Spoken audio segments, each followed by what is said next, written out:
Hey guys, so recently అయితే మథురా ట్రిప్కి వెళ్ళా and it is totally unplanned and I booked my ride from Noida to Mathura via BlaBla app. Hotel check in చేసిన తర్వాత first నేను చేసిన పని తినడం. హోటల్ పక్కన ఒక చిన్ని రెస్టారెంట్లో మటర్ పన్నీర్ ఇంకా రోటీ తిన్నాం. టేస్ట్ మాత్రం నెక్స్ట్ లెవెల్, చాలా సింపుల్ అండ్ టేస్టీగా ఉంది. తర్వాత అయితే ప్రేమానంద్ మహారాజ్ దర్శనం కోసం అయితే స్టార్ట్ అయ్యాము. నేనైతే స్టార్ట్ అయింది 12 o'clock. చూస్తున్నారా ఎంత మంది జనాలు ఉన్నారు, అందరూ కృష్ణుడి భక్తిలో నీలమై ఉన్నారు. యాక్చువల్గా అయితే ప్రేమానంద్ మహారాజ్ స్వామి 3 o'clockకి తన ప్లేస్ నుంచి ఆశ్రమంకి అయితే బయలుదేరుతారు. ఆ దారిలో భక్తులకు కనిపిస్తారు. మొత్తానికి అయితే 3 o'clockకి దర్శనం అయింది.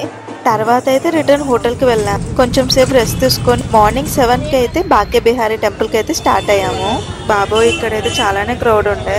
టెంపుల్ లోపలికి ఎంటర్ అయ్యాక దేవుడు ముందు కర్టన్ ఉంది. సో 5 minutesకి ఒకసారి ఓపెన్ చేస్తున్నారు, క్లోజ్ చేస్తున్నారు. ఇంకా నేను నా ఫ్రెండ్ అడిగా ఎందుకలా అని. बाके बिहारी को जब भी कोई एक टक देखता है तो भगवान उस भक्त से आकर्षित होकर उसके साथ चले जाते हैं, इसलिए बार बार पर्दा किया जाता है. తర్వాత ఎనర్జీ కోసమని లైమ్ సోడా తాగా. నెక్స్ట్ అయితే రాధా వల్లభ టెంపుల్కి వెళ్ళా. సో ఈ టెంపుల్ స్టోరీ ఏంటని నా ఫ్రెండ్ అడిగితే, आत्मदेव ब्राह्मण ने तपस्या करी और शिवजी से कहा कि आप सबसे प्रिय वस्तु हमें दे, तो शिवजी ने राधा वल्लभ लाल आत्मदेव ब्राह्मण को दे दी. నెక్స్ట్ అయితే నిధివాన్కి వచ్చాం. ఇక్కడ కూడా ఒక స్టోరీ ఉందండో. निधि वन में श्री कृष्ण और श्री प्रिया जो एक दूसरे के साथ रास करते हैं और सारी गोपियां भी वहीं पर प्रेजेंट रहती है रात में. इस वजह से रात को वहां पे जाना रेस्ट्रिक्टेड है, क्योंकि वहां पे साक्षात स्वयं श्री कृष्ण और श्री जी आते हैं रात. సో నెక్స్ట్ అయితే రాధారమన్ టెంపుల్కి వెళ్ళాం. ఈ టెంపుల్ స్పెషాలిటీ ఏంటంటే राधा रमन जी का प्रकट श्री गोपाल भट्ट जी ने अपनी भक्ति से करा, क्योंकि उनकी इच्छा थी कि वो उनको सेवा भाव दे सके, श्रृंगार कर सके, भोजन पवा सके. నెక్స్ట్ అయితే గోపేశ్వర్ మహాదేవ్ టెంపుల్కి వెళ్ళాము. ఈ స్టోరీ ఏంటంటే महादेव स्वयं गोपी के रूप में महारास में प्रवेश लेने आए. उसके बाद स्वयं वहीं पर स्थापित हो गए वृंदावन में गोपी के रूप में. తర్వాత అయితే ఇస్కాన్కి వెళ్ళాము. ఇంకా నేనైతే ఇస్కాన్ గురించి కూడా అడిగా. సో తనేం చెప్పిందంటే इस्कॉन संस्था श्रीला प्रभुपाद ने स्थापित करी थी और वृंदावन में जो इस्कॉन है उसमें श्री कृष्ण और बलराम जी की मूर्ति स्थापित है.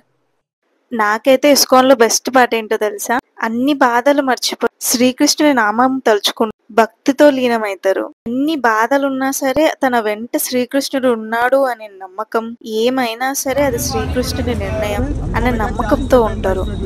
తర్వాత అయితే నందగావ్ ఇంకా బర్సానాకి అయితే స్టార్ట్ అయ్యాము. ఇదైతే కొంచెం బృందావన్ నుంచి అయితే దూరమే. షేర్ ఆటోస్ కానీ బస్సెస్ కానీ అవైలబుల్గా ఉంటాయి. ఫస్ట్ అయితే నందగావ్కి వెళ్ళాము. తర్వాత అక్కడ దర్శనం చేసుకున్న తర్వాత బర్సానాకి వెళ్ళాము. నందగావ్లో అయితే అంత క్రౌడ్ లేకుండే. బర్సానాలో మాత్రం ఆ రోజు హైయెస్ట్ క్రౌడ్ అక్కడనే చూసాము. అప్రాక్స్ మాకైతే 2 hours పట్టింది బర్సానాలో దర్శనం చేసుకోవడానికి. నందగావ్ ఇంకా బర్సానా అయితే పక్క పక్కనే అనమాట. ఇంకా వీటి స్టోరీ ఏంటంటే श्री कृष्ण के जन्म के बाद उनको नंदगांव लेके आया गया. यहीं पर इनका बचपन से लेके 14 वर्ष तक पालन पोषण हुआ और श्री जी से भी वो यहीं पर मिले. అన్నట్టు మర్చిపోయా, బర్సానాలో అయితే టైమింగ్ చూసుకొని వెళ్ళండి. మార్నింగ్ అయితే 5 నుంచి ఆఫ్టర్నూన్ 2 వరకు, మళ్ళీ ఈవినింగ్ 5కి ఓపెన్ చేసి 9 వరకు దర్శనం ఓపెనింగ్ గా ఉంటుంది.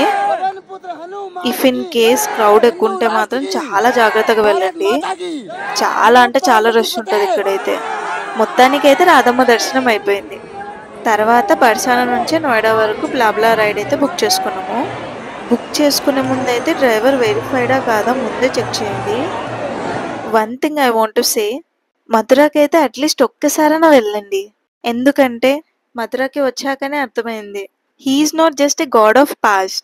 I felt like he's still living in the smile of people, in the pain of people, in the happiness of the people, in their wishes. He's living everywhere. Thanks for watching and please subscribe my channel.